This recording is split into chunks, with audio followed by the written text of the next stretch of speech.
প্রস্তুতি তো চূড়ান্ত পর্যায়ে আছে। এখন আমাদের যে প্রস্তুতি একটা ইতিহাস সৃষ্টিকারী একটা প্রস্তুতি। আমি তো এ পর্যন্ত বহু মানে আয়োজন করেছি বহু প্রোগ্রামের, কিন্তু এবারের প্রোগ্রামটা একটু ভিন্নতর। আমি দেখলাম এখানে প্রায় 20টার মতো শুধুমাত্র জেনারেটর আছে, 20টা বড় জেনারেটর, 400 আছে ছোট জেনারেটর। আর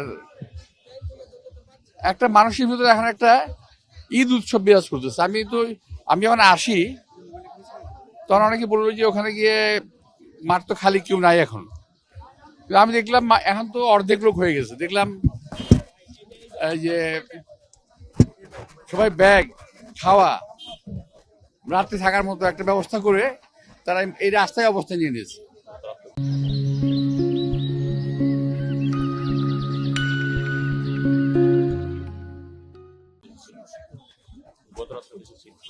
আর রাত্রে ওরা গত রাত্রে থেকে এখানে অবস্থান নিয়েছে। এখনো যা দেখলাম এই রাস্তা বোধহয় আজকে রাত্রের মধ্যে ভরাট হয়ে যাবে, পরিপূর্ণ হয়ে যাবে। তো এটা একটা ঐতিহাসিক একটা প্রোগ্রাম।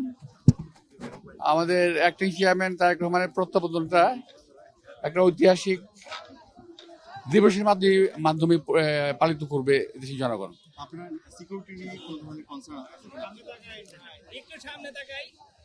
তারেক রহমান একজন জনপ্রিয় নেতা, তার সিকিউরিটি প্রবলেম থাকার কথা না। তারপরও দেশে অনেক সমস্যা হচ্ছে, সেই কারণে আমাদের কিছু সিকিউরিটি মেজার নিতে হচ্ছে এবং সেটা আমরা নিব।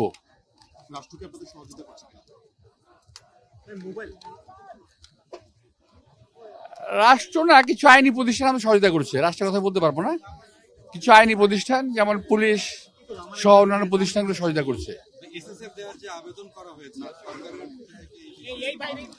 ওটার সম্বন্ধে আমার ঠিক জানা নাই, এসএসএফ আসবে কিনা দেখা যায় করো না। আমার জানা নেই, বলতে পারবো না। তবে আমরা আশা করব এটা সরকারের নিজের দায়িত্ব, আমাদের কোনো আবেদন নিবেদনের কোনো বিষয় না। বিষয়টা হলো সরকারের এটা নিজেরই দায়িত্ব পালন করা উচিত, যে উনি যাতে হয়তো কোনো ঝামেলা না পড়েন।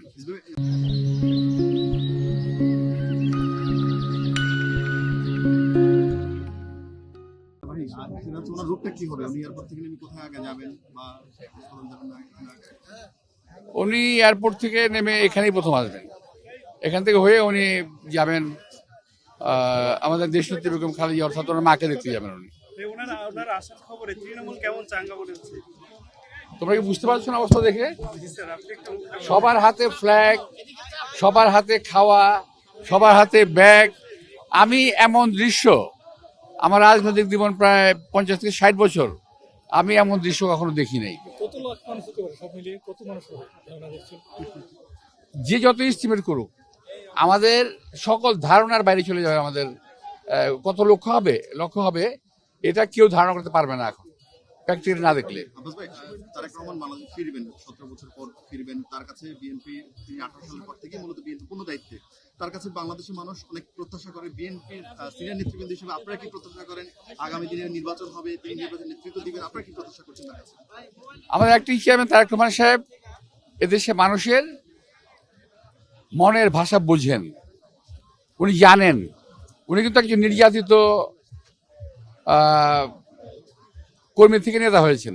বিষয়টা এমন নয় যে উনি শুধুমাত্র পৈতৃক পরিচয় নেতা হয়েছেন, তা কিন্তু না। উনি কিন্তু নির্যাতিত হয়েছেন, আমাদের সঙ্গে জেলে ছিলেন, জেলে থেকে কারাবন্দী অবস্থা নিপীড়িত, ওনাকে নির্যাতন করা হয়েছে।